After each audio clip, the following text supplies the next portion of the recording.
All right, good afternoon, ladies and gentlemen. Welcome to this panel discussion, Edge Trends Talk, Navigating the Digital Future of Higher Education.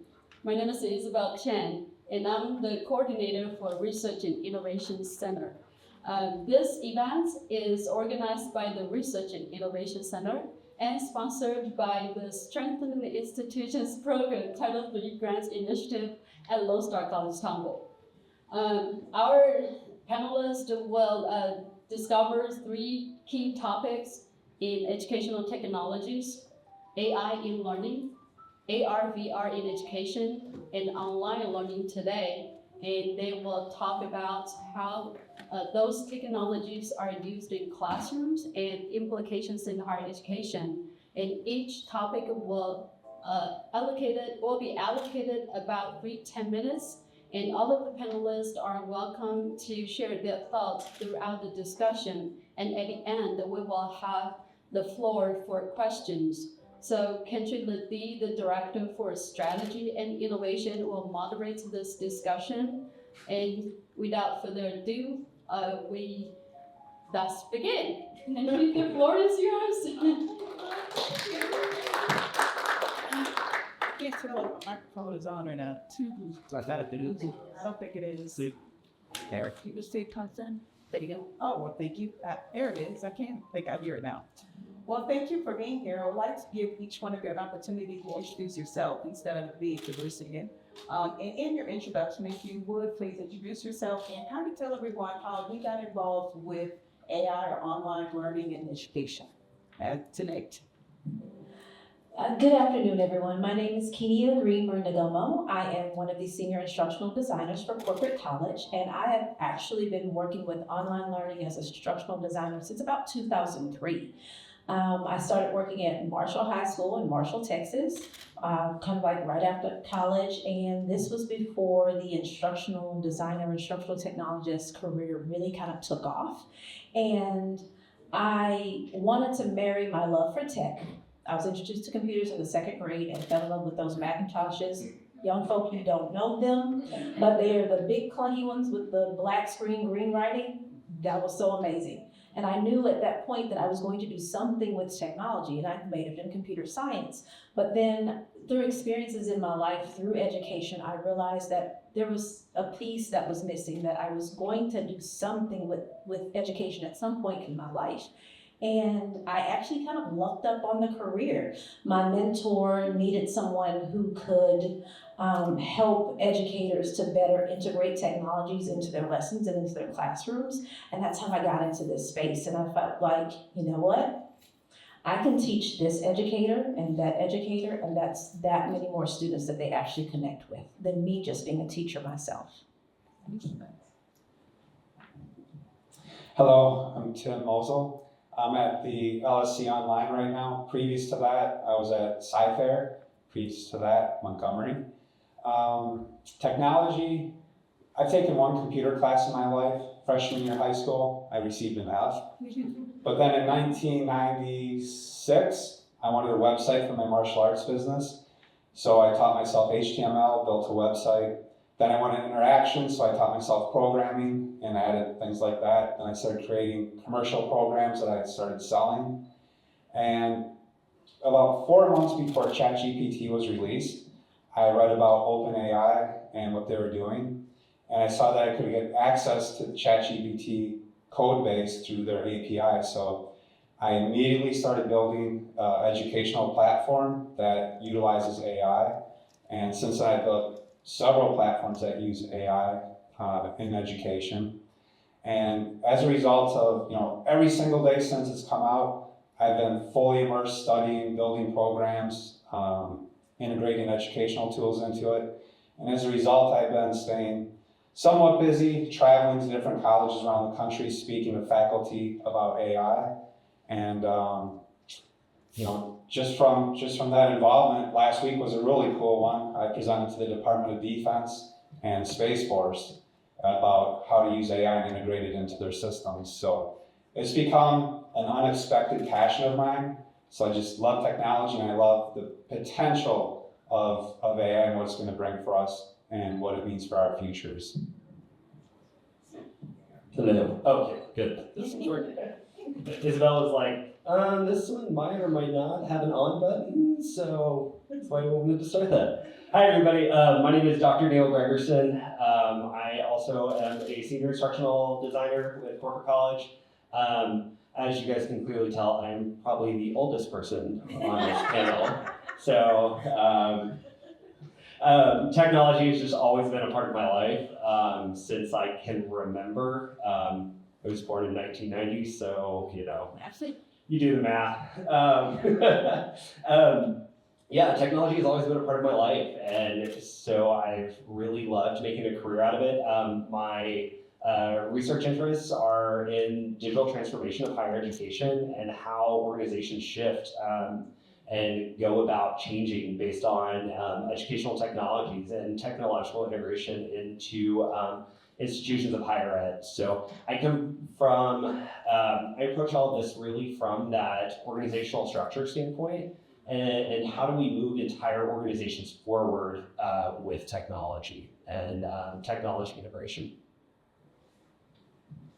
Thanks, and welcome back to Tomball, Neil. It's like the second time we've presented together, or been in the same room anyway for a presentation. So I'm Clark Friesen. I'm a professor of speech communication here at Lone Star College-Tomball. I've been here since 2002, and I am a practitioner of experiential learning. And so my interest is not in AI or online learning, since I teach face-to-face communication skills, but I do want to help my students to learn by doing. As an undergraduate, that was the motto of my school, Cal Poly San Luis Obispo, learning by doing.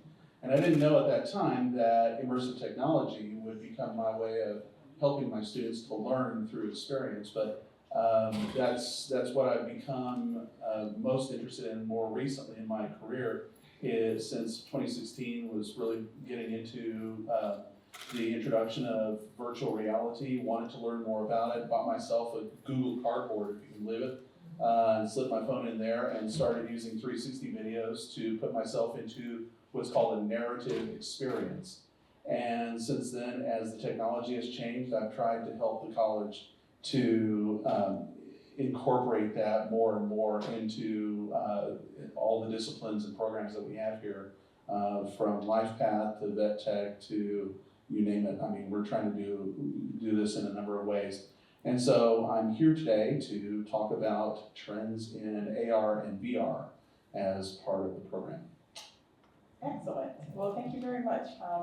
Like I said, we're really happy to have you all here because right now in higher education, we are in the middle of that shift. That platform is moving very quickly. There's some resistance out there. I think as often as, if we can get these questions answered as often as possible, it sounds like you're saying it all the time, it's reaching a new ear, and hopefully it's just one more faculty or one more student that is going to make the shift, because with or without their approval, it is going to move forward. So we have a set of questions, and some are in the area of online learning, some are in AI learning, and some are in AR, VR, and education. And so if you feel like this question, you have something to contribute to this question, please jump in. And I'm just going to start out. I'm going to start out with AI for learning here. How can AI support lifelong learning and continuing education beyond traditional schooling? I guess you're kind of looking at me, so. For lifelong learning, I think it's excellent because students come to school, they get their education, and they develop interests of their own, related to or unrelated to school. But with AI, they can really explore those topics and really dig deep into those and learn more about it.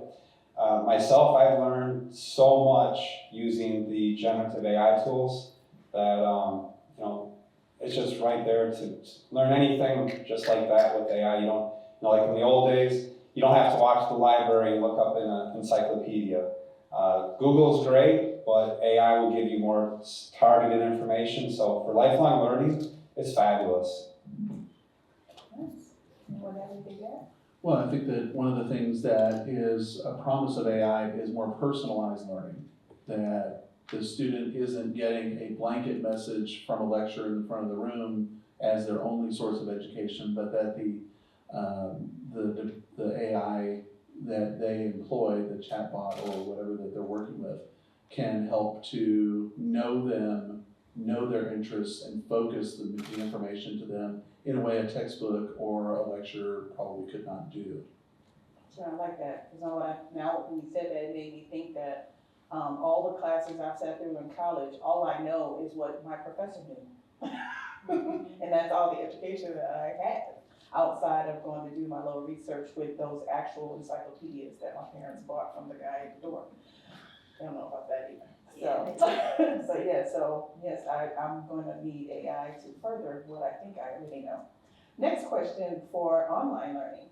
How does online education impact the social and emotional development of students compared to a face-to-face interaction? I'll actually address that one. Okay. Okay. Can we do those?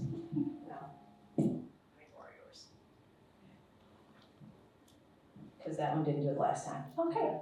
So you have to think of online learning just like you do face-to-face. It's not so much that it's a whole new world. It is literally the same learning experience.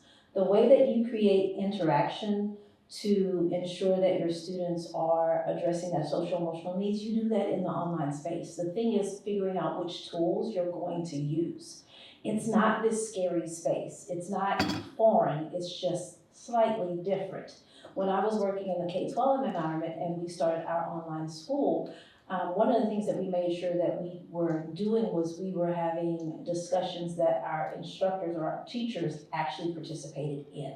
So that helped to teach the students to truly communicate with each other and build those communities within their actual classroom. So it wasn't that they were just, I'm gonna answer this discussion board post, make sure I do the 2, and then I'm done, right? No, they were going back and forth. They would take time to actually learn who the students were. So they actually had questions about things that they were interested in, and they would shape a particular segment of their lesson around those things that the students were interested in, letting them know that they care. So it's doing those same things that you do face-to-face, just adjusting and tweaking them just a little bit with the tools that you have inside of the online environment. And I also want to add, especially with the online space in higher education, we really have the opportunity to really help to mold students and really emulate how to interact online in a work environment. We every day are emailing each other, our coworkers, messaging on Teams or WebEx or Zoom, or having those, virtual calls on Zoom, WebEx, Teams, etc. And that's all social and emotional skills that we have built engaging in an online media. And so that's really where we have the opportunity in that online education space to really implement those skills and really help students to develop those types of skills. I'm going to jump to AR and VR in education. And knowing, as I mentioned, that faculty, there's a level of fear about don't know where to start. How can educators effectively incorporate AR, VR into their existing curriculum? Well, thanks, Jen. The difficulty, and I started out as an experiential learning practitioner with service learning, okay, and where through a planned activity, a planned lesson, the students work in the community. The classroom is the community itself. But in recruiting faculty to incorporate service learning into their class, they have to, first of all, think about the amount of work it takes to get it into their class. But they have to be able to see the project. They have to be able to see, how this activity is going to fit in with what they normally teach. And the experience that the student gets gives them so much more to talk about and a fresher way to see the content. So when I'm dealing with, as I mentioned, like 360 narrative experiences, many of those are under 10 minutes in length. So if I can get a room full of people to see that experience in the same time frame, right, in 10 minutes or so, or let's say that I have 10 headsets and a room full of 30 people get it done, over 30 minutes.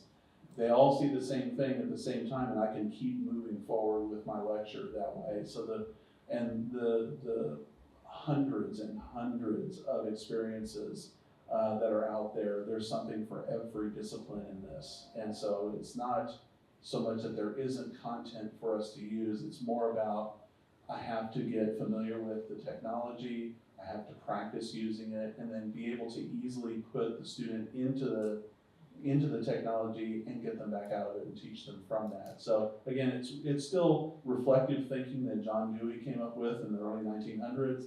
It's still that kind of learning that is so powerful for the student. It's better than reading in a text. It's better than taking a test over it. You learn through the experience. And once you've been there and done that and experienced it, it sticks with you. You remember it better. One thing that I did actually many years ago is I created a scavenger hunt using augmented reality. So I put different markers around campus, and students, and I'm in the kinesiology department, by the way. Introduction to Physical Fitness and Wellness was the class. So students had to go out and they had an app on their phone. They go to the marker, they point it there, and then they see a video pop up of someone doing a unique exercise that they don't know. They then have to do that exercise 10 times. They have to document it with a picture, and then they go to the next one, and then they turn that in for their assignment. So that was a low-level thing with AR, but nonetheless, it got students involved using that type of technology. And I just want to add, from an instructional standpoint, intentionality is everything. It's not I'm going to use AI, I'm not going to use VR, AR, just because it's cool. You need to be thoughtful and methodical behind your choices with all of these tools. Well, since you had mentioned that you're in kinesiology, there are fields that people will say, I can't possibly imagine how I could use that in my discipline, insert discipline here. What subjects or fields of study could benefit most from AR/VR integration? Well, right now, industry is using it specifically for training and simulation. So you think about some of the things that we could be doing, but maybe has a safety component to it. You can practice it in a virtual space and take the safety concern out of it. As I teach human interaction, right?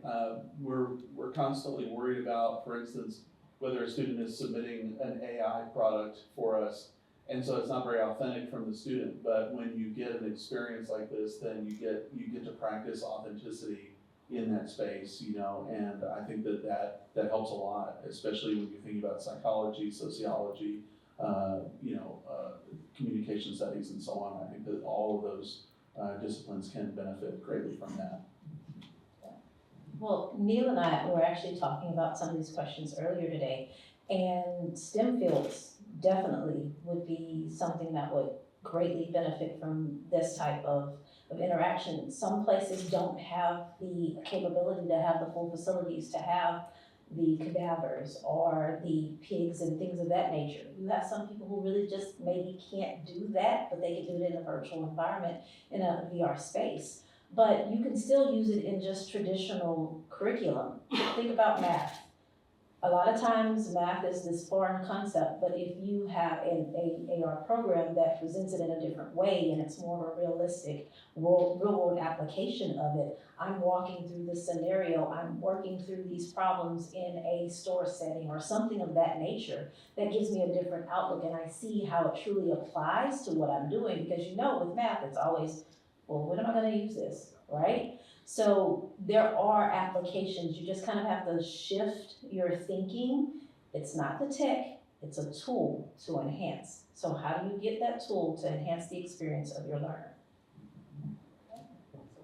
So as y'all talk, some of these questions pop out as, next question would be, because when y'all speak of your students, you speak of them as an individual. They're in an individual space. Are they by themselves, or if they're a group? Because the question is, how can AI be used to enhance collaborative learning experiences? Because it sounds as though these are individual learning experiences. How is it collaborative? Well, I think, and Clark will speak to it, but it depends on how you have the structure of the room that you're setting up. It's not like you're always individualized. You can have a classroom where the student being in who might be disabled that can't come physically to the school, but they're now in this virtual space where everyone has an avatar and they see each other and they can do their collaborative activities together going through this virtual space. Yeah, I think that collaborating with their ideas on a project that is in front of them, partnering with people at different locations. I mean, think about when we were exploring international community colleges and sending people to Jakarta and places like that, and having to have these, virtual meeting rooms that were set up with all these cameras and, so on screens.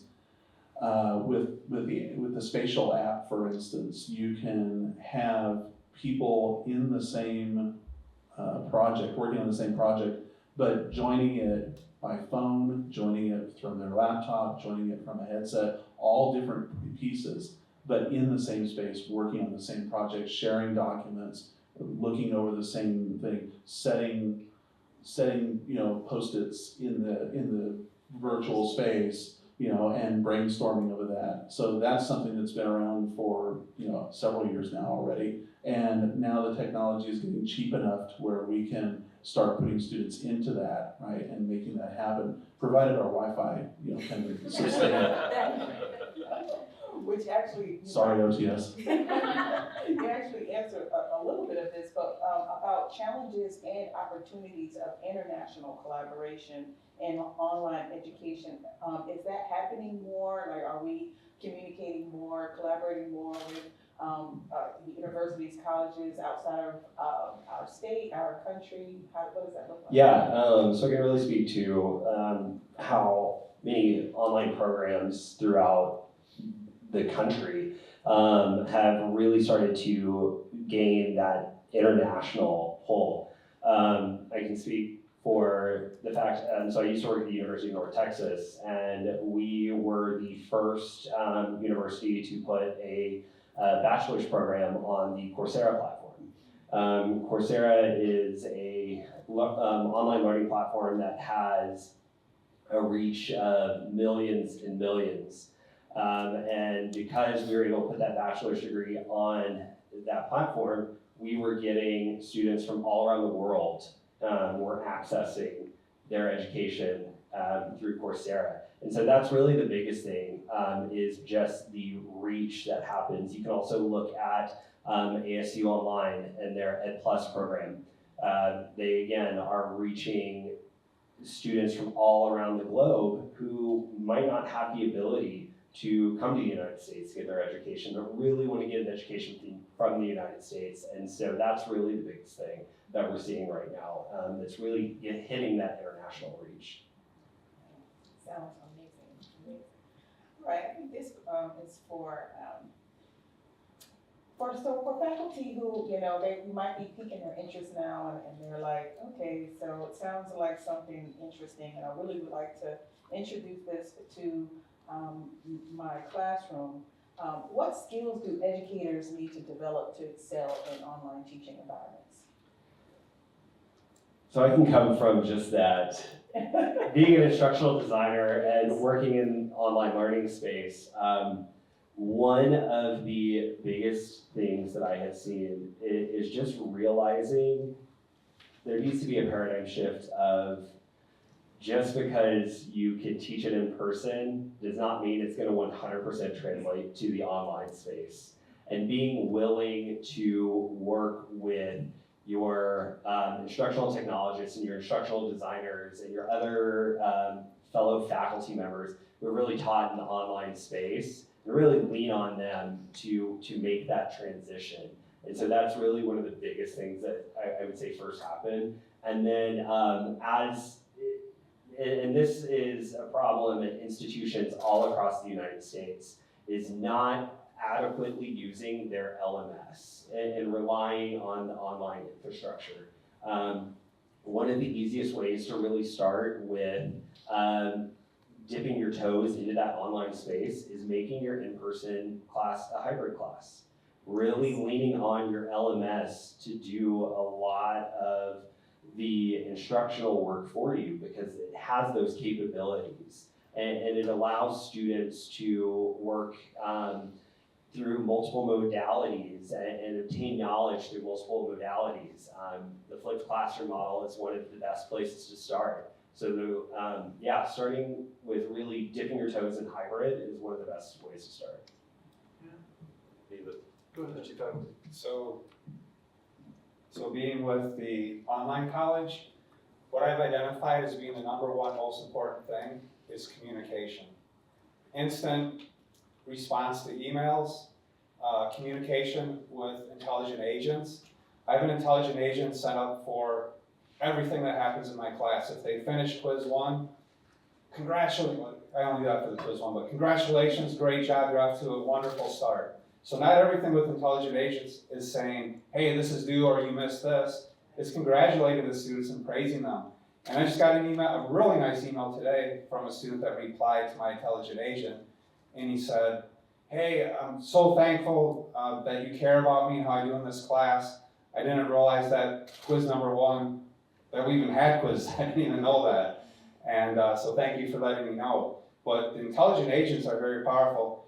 Fast, quick, empathetic communication with your students is very important in the online world because that's your only interaction with the students is that email. And so, someone just emailed me yesterday and they said, my mother just died. I couldn't turn in my assignment and I take no late assignments. Will you accept? Oh yes, of course. So I wrote a very nice empathetic message back. And again, that's your only way to communicate. So you have to be good at communicating and you have to be very prompt. That's my number. Oh, and then my second tip is a very beautifully designed D2L course setup. There's research that shows well-designed coursework has higher success rates. And even if you look at your syllabus, if it's the most ugly syllabus, which I'll put most of them as really ugly syllabi, if you can spruce it up, design your D2L content, you'll have better success rates. As someone who started out being hostile to online, asked in the interview, will you teach online? And I said no, because the technology in 2002 could not replicate the classroom like it does today. I will say that adaptability and patience is probably the skills that I think you need to have. The ability to adapt to the changing environment, changing students, and the patience, because COVID did a number on our students, and they did not enjoy the online experience. When everything shifted online, a lot of them felt like they weren't learning anything in those classes because a lot of people, especially faculty who were pushed into that they weren't quite ready for or weren't able to adapt quickly enough, the students didn't get the experience that they really were hoping for. And now they don't look forward to being in an online environment for a lot of reasons. So if you're going to be effective in that space, I think that part of it is you have to be patient with your students who probably learned that if they turned off their camera and the microphone, they don't have to actually participate with what you're doing. And there's a lot of bad habits that came out of that time frame, and it's going to be a challenge to make that more beneficial for students, and I think restore their faith in that. I totally agree with that, and because I am such a proponent of the online learning environment, the experience that learners had during COVID actually hurt me because I knew what it was going to do, what it would lead to, and the perception that would happen. Neil and I, when we create things, we're working with people that might be in the corporate space, and a lot of them don't want to do anything online because they have that bad taste in their mouths from that experience. But I would say, take an online course, take more than one online course. Learn what is good, what isn't good, what really made you feel like you were connected, and what didn't. Don't do the things that did not make the experience great. But it's just like when you educate, when you do the student teaching, I know at K-12, and then when you maybe shadow someone or have a mentor when you're in the collegiate space, you learn the what nots to do. If you don't experience it yourself, you really don't know what to truly look for. So take the time to take an online course. Even if it's, at Lone Star, it's okay. We have that thing where we can take those courses. And what you can do is be a friend to whoever that instructor is and say, hey, I noticed these things. Because we are one LSC and we want to make the best environments. So that would be a perfect time to find out, are we really doing the things and providing the learning spaces that we truly want to create? For faculty, I do want to plug. Quality Matters is a phenomenal place to start when you are looking for resources on best practices for building your online courses. All right. So with some of you said you had university or 4-year experience. You do, okay. And so community college, they think maybe community college is not moving as fast as maybe a 4-year. In your opinion, like right now, how fast is community college? Are they keeping up? Are they on par with the 4-year? And how can community colleges effectively transition to this online learning environment? Do you feel like we're there? Are we on par? Are we behind? What do you think? So I just wrote a dissertation about this. So it is a very loaded question. I will say that. I think it's a very loaded question. And part of it has to do with just the mindsets and the purpose of the institution types. That really at its core and at the root is the reticence that we've seen from community colleges to really move and dive into that online space. Now, not to say that there aren't amazing institutions, community college institutions that are already in the online space. Lone Star is truly leaps and bounds ahead of most community colleges in the country when it comes to online education. And so that's really the biggest thing, is just the institution type and the communities that community colleges serve. I truly believe there is that opportunity because of the fact that community colleges are really this awesome space where not all students are looking to receive a 2-year degree that is transferred to a 4-year degree. We have many certification programs, many continuing education programs that have the opportunity to be online. That in a lot of 2-year institutions aren't really embracing the fact that they could be online. And so that's really where that big opportunity sits. I can think of, a prime example of a type of program that could be fully online would be an alternative teaching certification. I went through that back in 2014 and it was all in person. But you might have working professionals that are like, I can't make those classes, but I really want to make that career transition to being a teacher in some way, shape, or form. But if it was online, I could do that. And so that's really, I think, where the big opportunity is for community colleges. Just again, across the country, just haven't really fully tapped into that yet. And that potential is really there. I'm gonna shift just a little bit because Dr. Stansell's in here with our Life Path program, and there's a question here about our students with disabilities. How might AR/VR technologies improve accessibility for students with disabilities?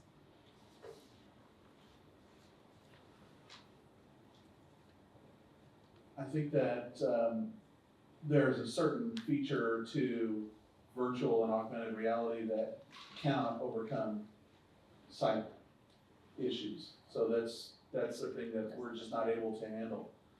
Though one of the things that I'm most pleased with is the experiences that help students understand the experience of someone who has limitations of some kind or another. There's one that's called Notes on Blindness, where a fellow in the past recorded his experience as he progressively lost his sight. And then the VR experience from that gives you a sense of how he experiences his day. And I think that creates a world where we're more open and accepting of folks. With VR though, you have apps like Body Swaps that allows you to take on the experience of another person and understand them from that perspective. I think that there's opportunities where you have limited coordination or challenges, physical challenges that the VR may be able to allow you to transcend that, to get experiences that you might not have otherwise had. That's being worked on. Just this last year, we were afforded an opportunity to go to an international immersive tech research conference, and there's a number of groups that are working with that in partnership with AI. It was interesting how at that time AI was becoming on the horizon and really being talked about. Here on campus, there was concern for what it would mean for us, but there they were talking about all the opportunity that came with that, working with AI and VR to address some of the needs of students. So I think that that's certainly there. Okay. And some advancements are maybe still probably happening now. Right. I mean, you're talking about smart glasses. That is taking away from the massive headsets that we were wearing. The headsets are getting smaller and lighter. That kind of thing. Augmented reality, takes advantage of the devices we already have in a lot of ways. So I think the advances are increasing to where more and more people are going to have access because of it. And Clark kind of lightly touched on it, he's using the AI piece, and I know the question didn't necessarily pose that for those who have disabilities, but I can truly see great implications for those students who might have dyslexia or some other disability to help get them started on certain things, because sometimes you just need that starter sentence or that starter thought. And if you're suffering from some type of cognitive disability or a cognitive load and you just can't get there, AI gives you that opportunity to find that starting place. So it's using the tool, again, to enhance the experience. Not replace it, but enhance it. Okay, well, speaking of replacing, so what kind of effect will this have on learning materials and books? Is it going to disappear? I feel like, we've moved into bookless libraries now for some years now, and, some faculty that are still holding on to the books. So what is happening there? So I've integrated AI technology into my online ebook, and I built the technology into it in which the student's reading the ebook and there's a word, a sentence, or a paragraph they don't understand or they want a deeper explanation, they highlight it, and then a prompt comes up and it says, number one, do you want to save this to your online notes? Or two, do you want Professor, and I call him Professor EFIT, to explain it to you? So when they select number two, it will give them a personalized, easy to understand explanation of the concept. So it really tailors the lesson to the student. Additionally, the online ebook that I created is different for every student because it takes into account their data that I have based on their physical things that they do with their fitness assessment and things like that. So there's a lot of opportunity for AI and the integration of ebooks. And additionally, in my course, a student fills out a short little select box with questionnaires. They can generate a custom weight training routine, custom cardiovascular program, a custom meal plan based on their goals and their weekly budget. There's a lot more AI things that I've integrated into my course, but there's so much potential. Just incorporating chatbots where they can chat with the ebook, asking questions, they can role play. There's just so many exciting opportunities with ebooks that are online and online courses when you start putting the technology into it. A technology that I really want to highlight that is really helpful for all faculty. I was a really big component of this when I was at the University of North Texas was Packback. Hackback is a phenomenal tool that actually coaches students while they're writing. Coaches them on all of the important pieces, the grammar, spelling, punctuation, syntax, even down to the content that they're talking about. And will say, is this a real critical thought that you have created in response to a topic?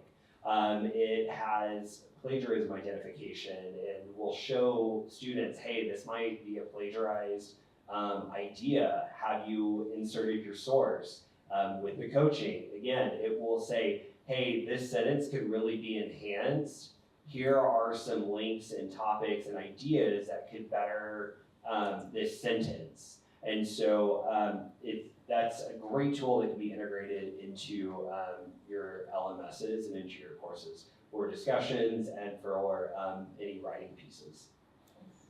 Somewhat similar, I also built another part into my platform in which students just put they have to write a paper, so they put their paper into there, click submit, then we'll give them specific feedback based on the assignment requirements and the grading rubric.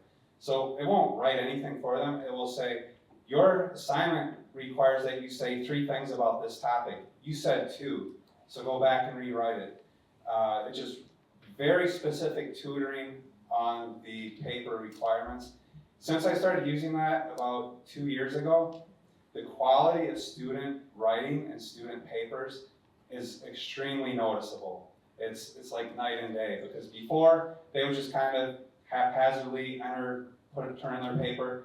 Now they're actually getting live tutoring and live feedback to where they can go back and rewrite it to make it better. So that's been a phenomenal integration of AI that's been very beneficial for students and beneficial for me too, because it's much easier to correct those papers and give feedback.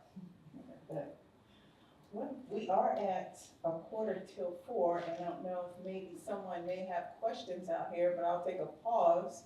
Has this sparked any questions that you may have? Anyone? Well, I have some questions, Sure. always. Okay. And hey, I didn't know that was you. Okay, so my question is from earlier when you were talking about students with disabilities. I'm a mom of a student with a disability, and some of the things that, first and foremost, he is a staunch advocate of non-AI stuff because he feels that it's artificial. I try to tell him it's not artificial intelligence, it's adaptive intelligence, so it adapts to what you feed it and what you need. Pretty much like you were saying, sir, Mr. Mouser? Tim, okay. But when you have a student like that who you know would benefit from it, but trying to introduce it to him where it's not, he doesn't feel like you're taking away his ability to be an independent, to be, free and learn and grow like everyone else. I mean, how is that? Because now it seems like we're going backwards.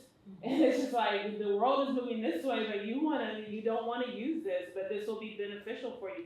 How would you introduce it to them to where they can use it as adaptive, technology? So I have an assignment that I integrated in my class. It's a chatbot assignment, and the assignment requires for the students to create a chatbot through, and I recommend po.com because they can sign up for free and share the chatbot for free. But they have to go in there and they have to write a correct prompt to do whatever my assignment, they have to pick a fitness, exercise, health, nutrition topic. And they have to also find sources that they upload into the knowledge base.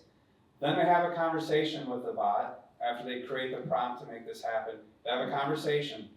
For the assignment, they then turn in the conversation, a link to the chatbot so I can go try it. And then they write an analysis paper of what did I learn, what was incorrect, what are the correct citations for when they do fact checking. And so it's a very immersive assignment to where they're actually creating something that they can use after the class is over that they can get exercise advice from.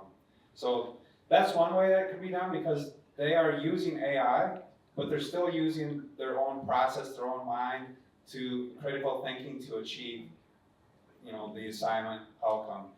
I do that not for the assignment, but because all students need to know how to use AI in the future workforce. And if we deny them of that, we're not doing any favors. So that's an assignment that I put in there that I think, I love it because they're using AI, they're learning how to create, and they're also having to analyze and fact check.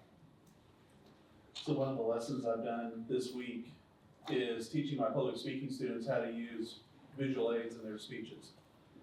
And what I have to teach them is that they need to be strategic. Not everything benefits from a visual aid. In the same way, VR or AR is not going to solve everything in the classroom.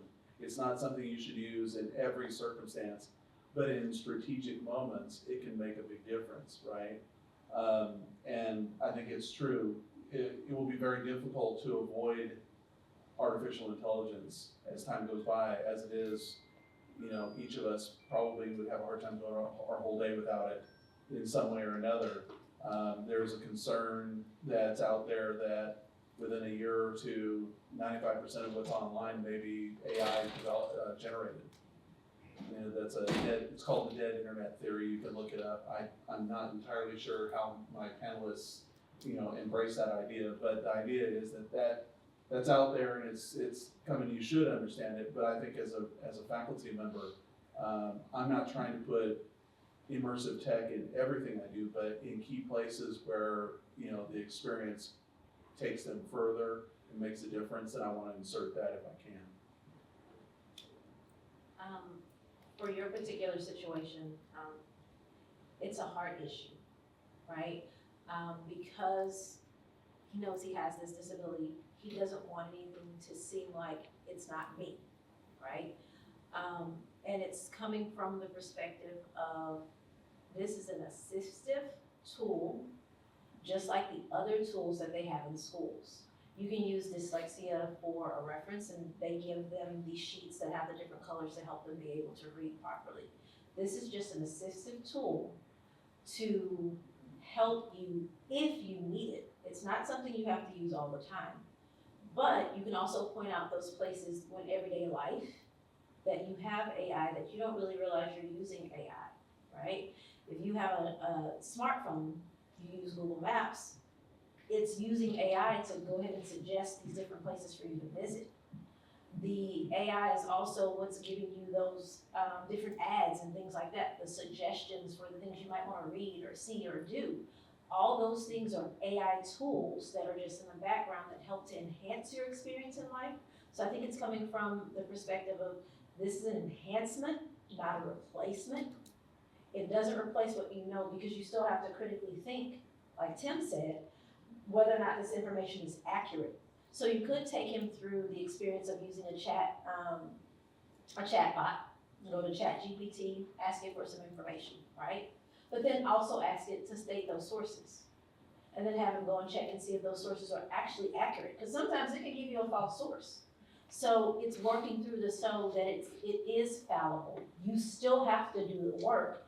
It just gives you a starter sometimes if you need it. Good question. Anyone else? Can y'all restate the two sources that y'all use for your students? The final two speakers, please. So the program is called PackBack. Yeah, PackBack.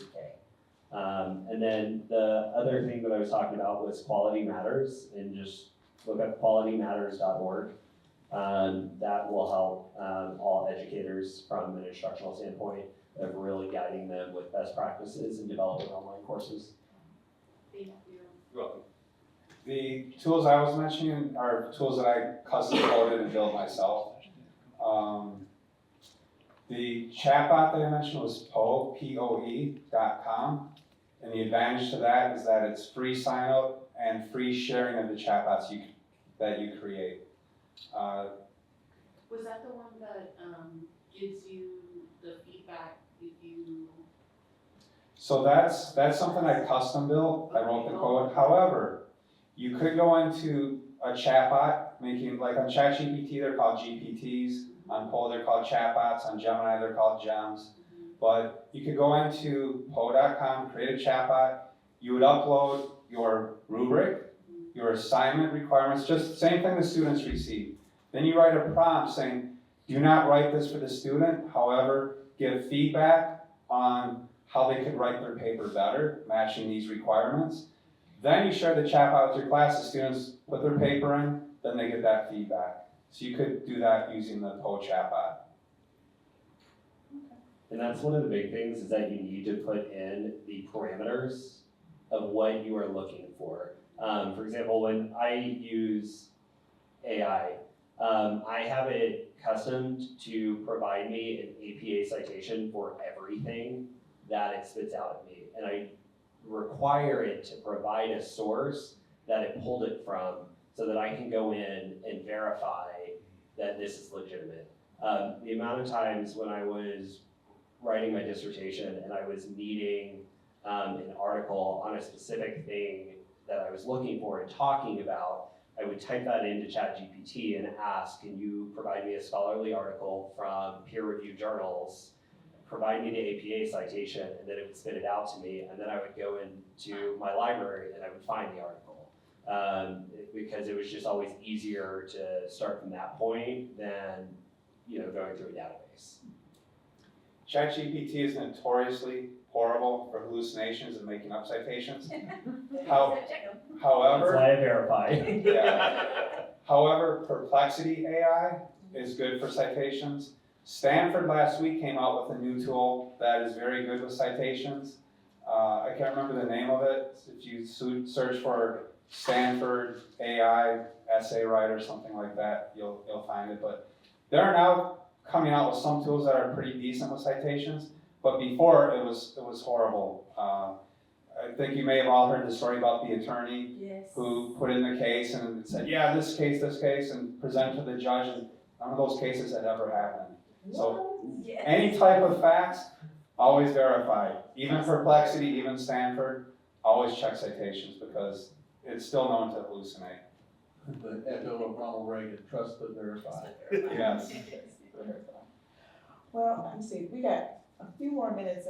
This question, I feel like is important to those who, like I say, are always still on the fence and gotta try to prove one more point. But are there some examples of successful case studies where AR, VR, or even online learning has significantly improved learning outcomes? I know faculty is gonna be more concerned about the learning outcomes. So, Did you want to pick that up? I did, but then I kind of changed my mind. Okay. I'm not sure. Okay, let's see what the book says. no, so not specific to a learning outcome, but in an academic setting, but organizations that use it to teach, for instance, organizational culture, things like that, the improvement on the employee's performance and recall of all this information is 30% improvement using the AR, VR experience. So 30% improvement, I will take that. Okay. Also with the fact that, if I remember the number correctly, do not quote me on this number. It was in about 2019-ish that it was determined that there were about 30-ish million adults that have some college but no degree. And they never finish their degree.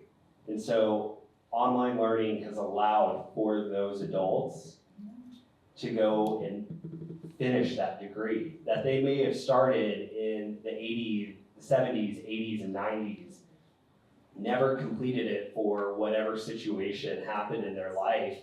And then in their careers, they were like, oh, I need to finally go finish this. Or they were like, I want to finish this for myself so I can prove to myself. And so just from the learning outcome of degree completion, online learning has allowed for that to happen.